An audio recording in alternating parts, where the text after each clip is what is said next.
update number 2 on the center gallon that I built sometime in November 2021. Alright, so here's the problem with this aquarium now. Okay, as you all see, we have fine gravels, right? They are the base of the aquarium. Now what is happening that over the past November, roughly about 6 months, 7 months, or something there about. Help me guys, I can't count. Alright, now what have happened over the past couple of months, I'm actually doing maintenance on this aquarium, right, is that the fish, which is here, right, all these is imperial blue blaze, 2 blue dolphin, and another one I don't remember, right.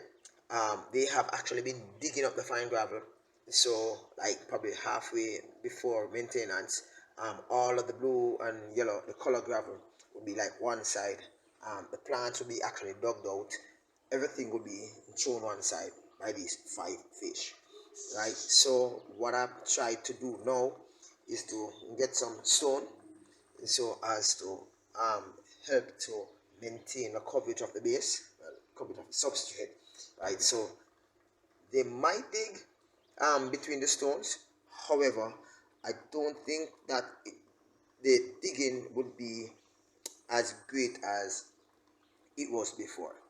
So this is like a typical water change, roughly about 90% water change, and this year it goes. So when I first came, I'm sorry, I just never thought of actually doing a video.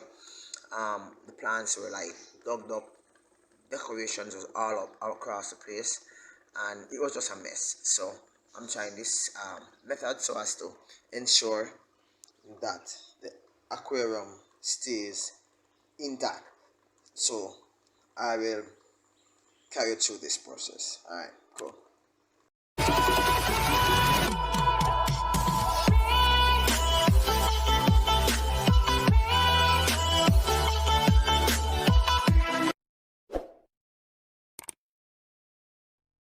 As it always, whenever you just service an aquarium, what you'll find is that the water can look a little misty, but over time it should pans out, getting clearer with the filtration system in operation. Alright, so the stones are in, the lights are in. I actually replanted the plants. Probably not getting a good view right now because of how we set to the lights reflecting within the camera. But from standpoint in which I am at, it's looking good. The gravel substrate is actually being covered partially by large stones. That doesn't give the African cichlid enough space to actually dig. As I said before, the fish were actually digging, like shoveling up. Half of the aquarium was with gravel and half was with like probably with beer bottom, right? So this is another share. So I have the fish being happy, penguins smiling, plants in the mode of growing, and everything is okay. Thank you very much for stopping by, guys. Have a wonderful day. This is the 70 gallon update number 2, maintenance. Peace out. Catch you next time. Bye bye.